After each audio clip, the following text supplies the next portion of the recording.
cewek ini ketemu sama cowok yang ganteng banget di lift. Dia pun menahan pingin ngomong kalau dia suka sama cowok tersebut, tapi nggak bisa keluar juga omongannya. Sampai ketika cowok itu keluar dari lift, cewek itu menahan terus kan selama ini ngomong suka. Akhirnya dia itu keluarkan lewat kentutnya dia.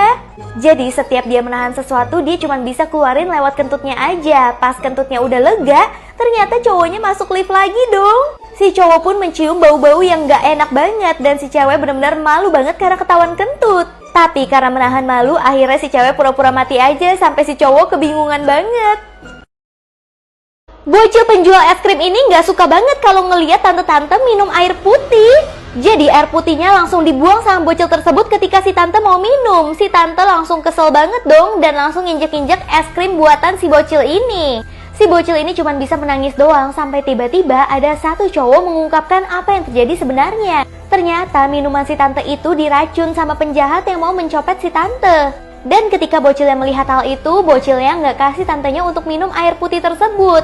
Si tante yang mengetahui hal tersebut benar-benar merasa bersalah banget dan langsung mencari si bocil yang telah menyelamatkan nyawa si tante.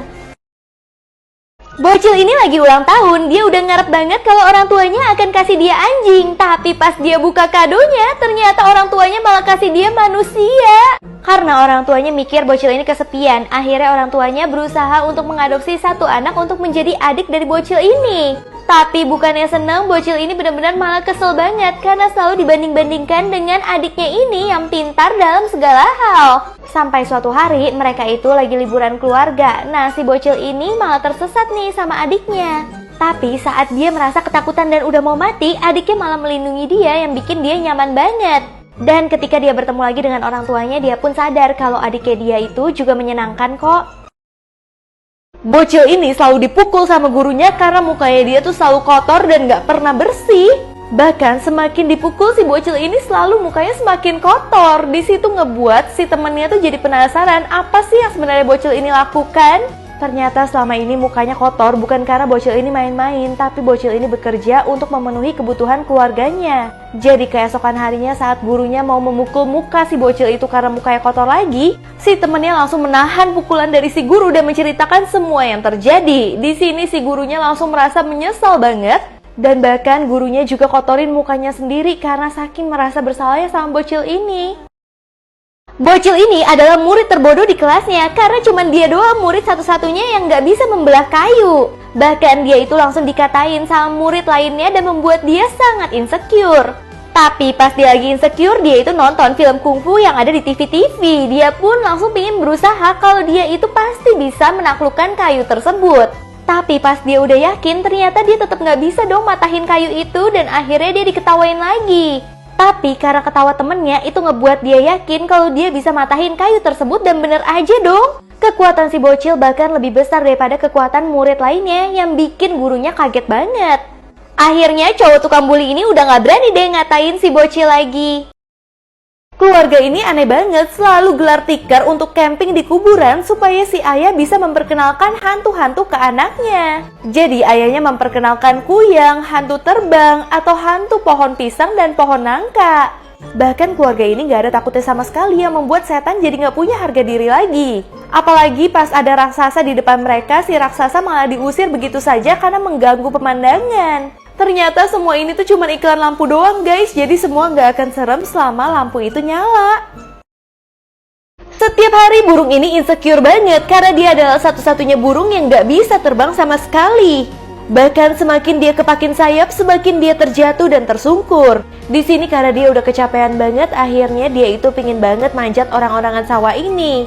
Untungnya orang-orangan sawah ini baik banget, malah langsung ngambil si burung dan biarkan si burung itu menginap di kantung orang-orangan sawah ini. Nah, si burung yang kecapean pun akhirnya tertidur dan ternyata di luar itu lagi dingin dan salju. Untungnya orang-orangan sawah itu melindungi burung tersebut dan ketika burung ini udah bertenaga, dia pun bisa terbang dan meninggalkan orang-orangan sawah. Di sini orang-orangan sawahnya udah sedih banget karena mau ditinggal, tapi si burung meninggalkan bulunya sebagai kenang-kenangan untuk orang-orangan sawah ini karena telah membantunya.